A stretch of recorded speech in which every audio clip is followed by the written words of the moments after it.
تیری دوا نہ جنیوا میں ہے نہ لندن میں۔ رب کریم نے گزشتہ آسمانی کتابوں میں اپنے محبوب مکرم صلی اللہ علیہ وآلہ وسلم کے اوصاف حمیدہ کا چرچا بھی فرمایا۔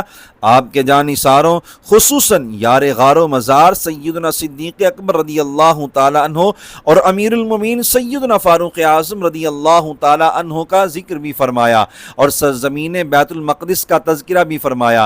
ارشاد باری تعالی ہے وَلَقَدْ كَتَبْنَا فِي الزَّبُورِ مِن بَعْدِ الذِّكْرِ أَنَّ الْأَرْضَ يَرِثُهَا عِبَادِيَ الصَّالِحُونَ، اور بے شک ہم نے نصیحت فرمانے کے بعد زبور میں لکھ دیا کہ اس زمین کے وارث میرے نیک بندے ہی ہوں گے۔ اس آیت کریمہ کی تفسیر میں متعدد اقوال ہیں۔ نمبر ایک تفسیر یہ ہے کہ زمین سے جنت کی زمین مراد ہے، جہاں اللہ تعالیٰ کی رحمت سے اس کے نیک بندے تشریف لے جائیں گے۔ نمبر دو، جبکہ دوسری تفسیر کے مطابق زمین سے سرزمین مقدس فلسطین مراد ہے، جسے اللہ تعالیٰ کی مدد سے امیر المومنین سیدنا عمر فاروق اعظم رضی اللہ تعالیٰ عنہ نے فتح کر کے ریاست مدینہ میں شامل کیا۔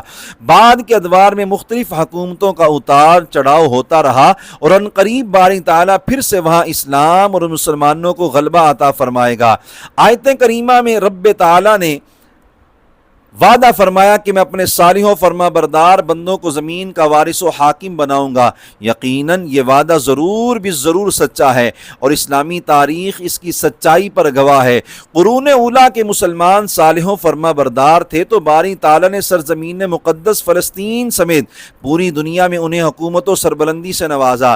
دنیا کی دو بڑی طاقتیں ایران اور روم امیر المومنین سیدنا فاروق اعظم رضی اللہ تعالیٰ عنہ کے قدموں میں ڈیر ہوئیں۔ بیت المقدس کے عیسائیوں نے اس قدر جنگی تیاری کر رکھی تھی کہ مسلمان 4 ماہ تک محاصرہ کر کے ان کے ساتھ جہاد میں مصروف رہے، مگر قلعہ فتح نہ ہو سکا۔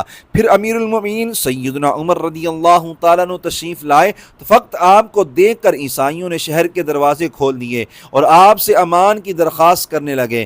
خطبہ میں فاتح بیت المقدس سیدنا فاروق اعظم اور دیگر مجاہدین رضی اللہ عنہم کی دنیا سے بے رغبتی کا تذکرہ ہوا۔ اس کے برعکس دنیا کی محبت کے حوالے سے ہماری جو صورتحال ہے وہ ہم بخوبی جانتے ہیں۔ اس حقیقت سے انکار ممکن نہیں کہ موجودہ دور میں مسلمانوں کی زب و حالی کا اصل سبب دولت یا طاقت کی کمی نہیں، بلکہ اصل وجہ دنیا کی محبت میں مبتلا ہو کر رب تعالیٰ کے احکام سے غافل ہونا، موت سے ڈرنا اور جہاد سے منہ موڑنا۔ فتح بیت المقدس کا تذکرہ کرتے ہوئے غزہ کی موجودہ صورتحال پر دل خون کے آنسو روتا ہے۔ اسرائیلی درندے تمام قوانین کی دھجیاں اڑاتے ہوئے 9 ماہ سے غزہ کے مسلمانوں پر ظلم ڈھا رہے ہیں، اور امت ظالموں کا ہاتھ روکنے کے بجائے عالمی طاقتوں سے امیدیں لگائے بیٹھی ہے کہ وہ مظلوم فلسطینیوں کو انصاف دلائیں گے۔ اقبال علیہ الرحمہ نے تقریباً 1 صدی قبل فلسطین کے حوالے سے جو کچھ کہا تھا وہ آج حرف بحرف سچ دکھائی دے رہا ہے۔